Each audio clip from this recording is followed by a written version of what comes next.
Okay.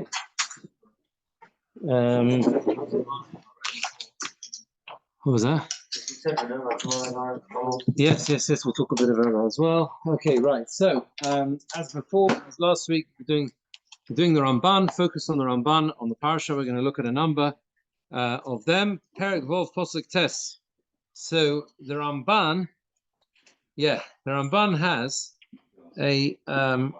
an interesting or maybe slightly different approach, and there's lots of different approaches, of course, in the Mefarshim to the concept of that Noach ish tzaddik. Noach is described as a tzaddik, and he's described as someone who's tomim. So I want to see two paragraphs. If you skip to the third paragraph, he says ish tzaddik tomim hoya. He says yazke akosav shoya zakai v'sholim etzidkai. The Torah mentions the fact that he was whole, complete in his righteousness. And the implication is, says the Ramban, there's no space for punishing Noach. The point about tzaddik tomim, according to the Rambam, is that tomim, to be whole, is like the qualifying feature of tzaddik. In other words, he's a complete tzaddik, right? So that's the idea. And he brings psukim to support this, and he distinguishes this in a way from Avram, which of course is a very common theme in the Mefarshim, beginning with Rashi, how Avram, it says, la'asos tzedakah umishpat. So he's praised with tzedek, which is mishpat, justice, and rachamim, which is tzedakah. So Avram is described having two particularly standout phenomena, and that is the fact that he is righteous in justice and also tzedakah. He combines justice and tzedakah as well. So that's the first point the Ramban makes. He brings the Ibn Ezra as well, tzaddik b'maisov, that he was complete, and tomim is in his heart. So the Ibn Ezra understands that tzaddik is action, and tomim is a perspective in the heart, right? In the way, a perspective that a person has, and and he says there's a pasuk in Chesed, tomim atah b'drachecha. You are complete in your ways. Now, this is interesting in the sense that, as we'll see, this almost introduces the next piece of the Ramban. So what has he said so far? So number one, he's contrasted Noach and Avram in the sense that the description of Noach is just a complete tzaddik. There's no place, complete in the sense that there is no space in his actions for punishment, which is why he's saved. Avram, if you like, there's a deeper or a dual perspective on his righteousness, and that is the combination of both justice and the concept of mercy, the concept of, in other words, rachamim, which is tzedakah. But Ibn Ezra says that with Noach as well, the two words refer to different things. Tzaddik is the way he behaves, his maisim, and tomim, complete, is about his perspective and how he views life, how he views the world, how he views his relationship, if you like, with Hashem. And it seems that from there, the Ramban goes on to go into this in more detail in the next paragraph. It says, can you see the next paragraph here? After it says that he's righteous, so in other words, that's just, at least it's the absence of something negative. He doesn't get involved in all the despicable things that everyone else is doing around him. The next phrase is, and that means that he goes only with Hashem. He only fears Hashem. The Ramban points out something that we might not have thought of when we think of Noach. So we understand that he goes on a different path from the rest of his generation. They're destroying their ways and they're doing these terribly corrupt things. Noach doesn't do that. But he does more than that. What Noach does is he only looks towards Hashem. He only fears Hashem. So he doesn't look at signs and, witchcraft and all sorts of divination and all sorts of other hocus pocus that was going on in those days, especially. And the Torah describes the things that were going on. And he doesn't look at that. And how much more so? How much more so is he not involved in idolatry? He's not interested in it. He's totally attached to Hashem. And he goes in the way that Hashem chooses. That he shows him. because he was a novi. You know, we're dealing here when these parashas, we're reaching back into the earliest times of history, the earliest times of known history, and it's fascinating that some of the earliest things have been found, that have been crafted by early humans are almost certainly figures that are used either for idolatry or for, you know what I mean, like for these type of witchcraft type experiences or whatever, and represent, the whole concept of Avodah Zarah was something which we often take at a simplistic level. We think, oh, there's a bit of stone there and they bowed down to it. They did that as well, but the point was there was a complex belief system, right, about the way it operates, and the interaction between nature and worship, and this is the whole thing of the sun and worshiping the sun and the moon and the sun. It's a whole it's a whole geschäft. Yeah, indeed. It's a whole business, right? It wasn't like just a simple thing. Everything and the way things are represented. And the point is that Noach was able to remove himself from all of that. This step away from all of that whole experience completely. And it says, that's what it means. All the things are described in the Torah. When someone gives a sign and a wonder, you distance yourself from someone who gives a sign and says, this will come to pass, etc., etc. Right? He says, I'm going to mention this in the pasuk. Walk before me, and be complete. And he says, this is what I'm going to explain to you when I get to this pasuk. The pasuk of Ramon, the Hashem says to Avram, walk before me and be complete. And then he brings a sort of play on words. If the Tamim Deus, the one who is of complete knowledge, is with me, meaning Hashem. And then he goes on to say, the final point he makes is that basically his household is saved with him in his merits, right? That's the point. He's a complete tzaddik, and his household of tzaddikim together with him because he shows them the right path. So I just think it's a very important it's a very important point to understand that perspective of the Ramban. The Ramban seems to understand that Noach is a tzaddik, so he's righteous in his other. Like if we follow the Ibn Ezra, that's the one when the Ramban calls the Ibn Ezra Rabbi Avraham.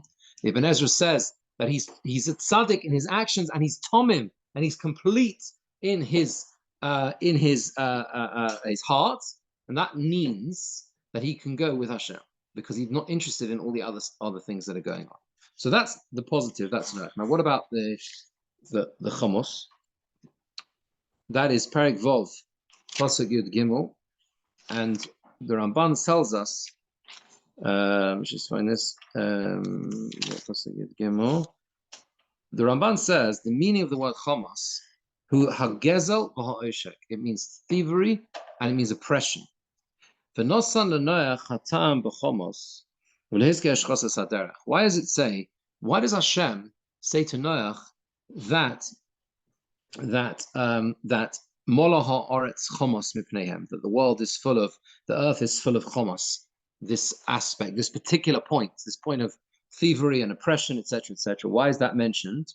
And it doesn't mention hashchosas haderech, which means the corruption of their ways, which is the usually understood, I think, as a reference to the immorality, which was also something they did, and they were particularly bad in that as well. So why is it that when Hashem says to Noach, the end of all things has come before me, ki molah ha'aretz chomos, why is the emphasis on the chomos? What's Oshek? Oshek means oppression. It's very interesting, the interplay between chomos and oshek, because you find the same thing with the ne'ilah. There it says oppression as well. What does that mean? That we should be saved from the oppression of our hands. It's a very interesting thing. What exactly that means, why that word appears there particularly. But oshek means oppression, right? It means oppression. Now this is what he says. He says the reason is because the one that was known about, the one that everyone could see, the one that was publicized, the one that no one could fail to miss, right, was the Chomos. Everyone could see it. It was public, right? It was in the streets, right? The oppression and the robbery, right, was something which was visible to all. But Rabbi Amru and Chazal say that was what it was. That was their decree was sealed on that basis. Ba'atam, and the reason is the B'nei mitzvah muskeles ein lahem bot tzorech novi maseh. He says, he gives a few reasons why. Number one, because it's a mitzvah which is logical. Muskeles is the seichel. The seichel can define and tell you it's obvious you can't behave this way. There's no need for a novi, a prophet, to warn you about. And the second characteristic that it has is because it's both negative to Shamayim, because obviously it corrupts the world in that way, and also to other people. Okay? He tells Noach that the reason why the sinners are right, that the chait upon, as a result of which the end has come, Sphira is a quite striking in the context of this of events that are going on. Sphira is a siren, really. That's the announcement. Now, it means it's something that the publicized knowledge and known reason. So it's very interesting that that the reason why, according to the Ramban, what the Ramban is coming to tell us, the reason why they were convicted, if you like, on the basis of this sin of chomos and this oppression and theory, yes, even though you could argue that the corrupt, immoral the immorality and the way they lived their lives, right, surely was worse. But the Ramban says no. What? Yeah, because there is something about something that is public knowledge and is known about. And apart from that, we could look at it as the Chilul Hashem. We could also look at it as if people should know. They should be able to look at something and say, this is wrong. This is wrong. You can't live like this. You can't behave like this. That's a mitzvah muskeles, like any common, decent human being should be able to look at this and say, this must be denounced. So it's very striking based on that connotation and that word and what it comes from. It's the first appearance of the word in Chumash, and in this, the context of the Mabul. It's something which people should cry out against. That's what the Ramban says, and therefore the fact that they didn't do that means that that defines the end for them. Was Gezel only Gezel like the Tottenham and Mammals, or was it Gezel Nefesh? That's a very interesting question. It's not clear. It doesn't seem to be clear from here what it was specifically. At least it's not spelt out. In the Ramban. Rashi as well says that the Gezalim was on Gezel, it's on thievery. It doesn't say specifically that it was. Even though we know that in the Aseres HaDibros, it is considered, right? The Gnei Velelo Signovu is people, which is why it becomes a capital offense and everything else. Yeah. What is ocean? What is oppression? What were they doing? Oppression seems to be. It seems, well, logically you would understand it as also in a perhaps monetary sense. It's an oppression, a kind of forcing someone to give over some, a gunpoint to give over some money or something like that. You'll give over some property. That is a simple understanding what oshek means, oppression, right? It could be, it has a broader perspective as well. The idea that general, the power of the strong over the weak, right? But it seems to be things that have an effect because it's grouped together with Gezel, so it has a consequence. Maybe like sunlight and what's yours, yours and mine. Could be. Although I think the implication is here that it means someone else loses out. Do you know what I mean? That's what, or at least, obviously someone loses out there as well. But it's like it's interesting. Yeah, it's interesting. He brings in that word oshik. Rashi doesn't bring that oppression. Now. Okay, so two Rambans that are on the concept of a covenant, a bris, right? Because the covenant appears in Perek Vov Pasuk Yud Ches. So Noach is told, V'hakimosi es brisi eto. Hashem says, I will establish my covenant with you, the bris with you. And then it says you'll come into the table. And then in Perek Tes Pasuk Yud Beis, well, really it's the whole of that. The whole of that piece, just to keep the two really together, we're going to try and look at both, is Vayomer Elokim. After he comes out, you have the repetition of that again, right? Perek Tes Pasuk Yud Aleph Hakimosi es brisi etchem. So it's the same thing. There's the promise at the beginning. The promise at the beginning before he goes into the table is that I'm going to establish my covenant with you.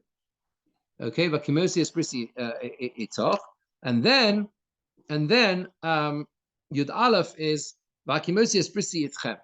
Okay, and then you have the Vayomer Elokim. The next passage, Zos Osavos. This is the sign of the covenant. What is the sign of the covenant? The sign of the covenant is the Keshes, is the rainbow. So let's see this. Let's see these. Firstly, Perek Vov Pasuk Yud Ches. The Ramban says like this. First, he brings again the Ibn Ezra. You know, to begin to feel or notice the style of the Ramban. Very, very often he will bring either Rashi or the Ibn Ezra. I'll say this is how they've explained it, and this is my perspective. And sometimes agree, and sometimes provide a different perspective. Rabbi Birnbaum as a sign that he would not perish in the flood, neither him nor his children. That is the point of the covenant. Okay. Now, there's a slight issue with this, which is you've got to understand the implication in the question on the Ibn Ezra's Pshat, because it's a covenant, right? So it's like a promise for what? For something that's not mentioned in the pasuk. He's got to do something. No, not necessarily. It could be a promise about something, but what? It's a promise that Hashem had sworn to him that he's not going to die in the flood. It doesn't say that anywhere. It doesn't say explicitly. Yes, it should come to the table. But it's unusual to establish. The problem is it's a covenant on a fact which the fact is not stated. The key thing is not stated. Vakimosius brisi atoch. Rabbi Ibn Ezra understands the bris is that what? That you won't die, that you won't perish from the marble. But you would think that would be stated there. I mean, that promise would be stated. And he says, don't worry. If you look at right? He brings you the Meraglim. The Meraglim is the same thing. What you find with the spies, that Devorim famously fills in the gaps in Pasha Shlach Lecha, right? That they came to Moshe Rabbeinu and they said, we want to send Meraglim, which it doesn't say in Shlach Lecha, just says, right? You remember Shlach Lecha Noshim, it doesn't say that they came to him first, and therefore this is the same thing. Umilas v'hakimosi, shakayim shvuasi. According to the Ben Ezra, v'hakimosi means I will fulfill that promise, even though the promise is not spelt out. This is what it means. This is what it means. This is the promise. The promise is that he would survive. So normally a covenant involves two parties. Yes. So Noah's part of it was just to be in the ark. No, the covenant is between Hashem and Noach. That's the covenant. That's the two parties. Yes. Well, what do you say? What is covenants two? Oh, I see. Well, but does it mean that the two parties have to do something? A covenant is between two parties, but it doesn't necessarily mean that you're assuming that one has to what? Hashem makes a covenant with the Jewish people. What does that do? We keep the commandments. Yeah. Hashem will ensure that we are a nation forever in His protection. It's a conditional thing, isn't it? Okay. It's interesting. It's interesting. Always has two. I mean, he's going to talk about in a second about the two parts. But I don't know if it necessarily always has to be that a covenant means that both sides have to do something. You can have a covenant. A covenant is definitely between two people, right? You see, Avram Avinu, Brisbane Abasari. Where's Avram's part? You could say, well, because of what Avram did, but then Noach's the same. Meaning Avram lives his life in a certain way, and Hashem says, "I'll make a promise to you." Is the giving up the fact that we enslaved for 400 years? Doesn't say. I don't know. You'd have to see that. It's not. Was it the ceremonial part that they went through with the pieces? Yeah. That's the bris. Yeah, that's the covenant. Yeah. Let's just see what he says now. Milas HaKadosh Yakayim Shvuasi. I'll fulfill my shore. Let's see it. Makora Vilai. He says it seems to me Shazos Bris Remez Lakeshes, that this covenant is a hint for what's going to come later, which is the rainbow. And then he says Vatam Bris. And the reason of the covenant is it's in a covenant, it's a promise, and it's an agreement that two people have chosen. Megizos from the root boru lochem, right? Okay, it brings where it comes from, which means basically that being choosing for yourselves. Okay, so this is how it is. Okay, and then the Ramban says that the Yosa Nochem B'derech HaPshat, it would seem more than on a simple explanation, it means like this. In other words, he's going to disagree with Ibn Ezra.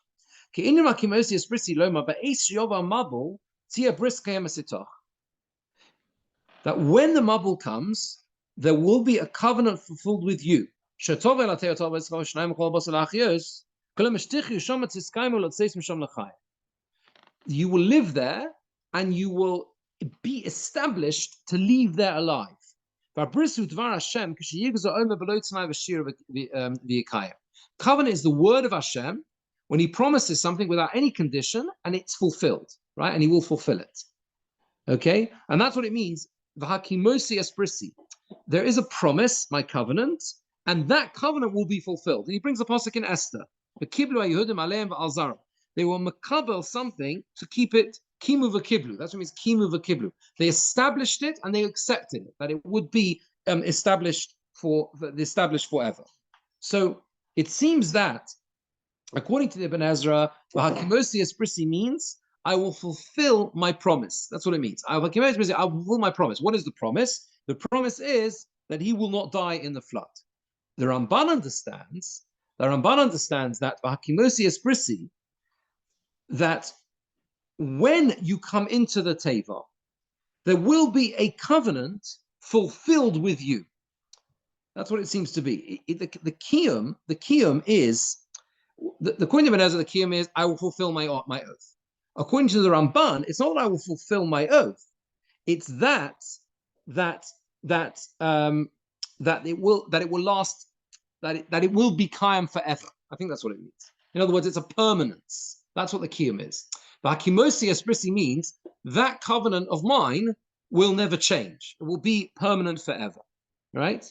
That's what it means. It's going to last. It's going to last. It's going to last. And that seems to be the link, according to the Ramban. Okay, as he said before, he said earlier on in the first paragraph that the covenant is a remez lekeshes for the rainbow. Because once you're talking about permanence, the hakimosi esprisi, that this survival of you and what that represents and how you're going to reestablish the human race and the permanence in that, how is that fulfilled? Through the sign. And what is the ois? What is the sign of the covenant? That's the rainbow.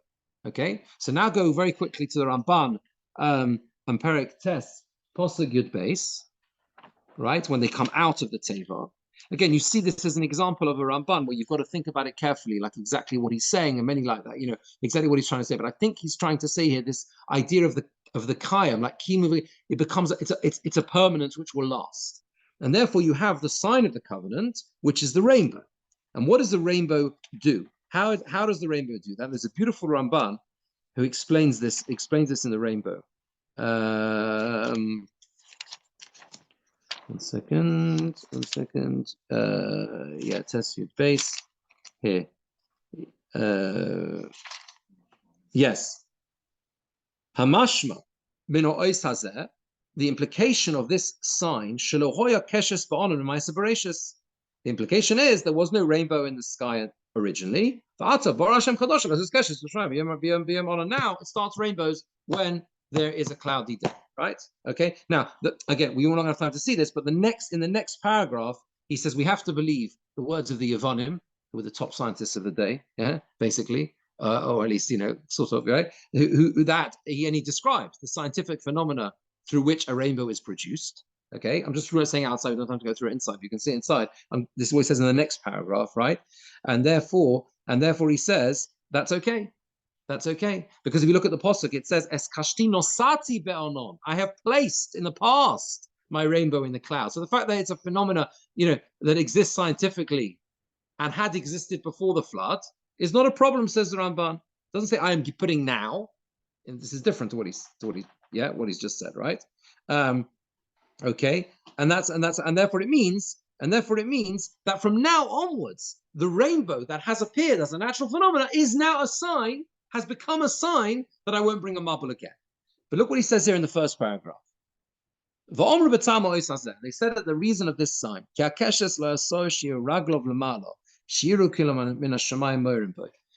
the rainbow is not upside down. The rainbow goes like this, not the other way around. In other words, why doesn't the feet of the rainbows go upwards instead of downwards? Okay, so look what the Ramban says, yeah. So, because it doesn't look like it's being, think of bow and arrow. It's a bow, right? As if they're shooting from Shamayim. He shoots his arrows and he scatters them on the ground. The rainbow is the other way around. There won't be any arrows shot from Shomayim to Oretz. But you never thought of that before. It's that way around because the bow being the other way would look like there's something coming, like a bow and arrow being shot towards the ground. What do people do? Soldiers are coming in peace. They will turn their bows the other way around, says the Ramban, to show they're coming in peace. They're not shooting. They can't shoot because it's facing the other direction. And also the rainbow doesn't have any place to actually put the arrows on. So according to the Ramban, what is the sign of the rainbow? Ask yourself that, right? We know it's a keshes. What is the keshes? The rainbow is a sign. How?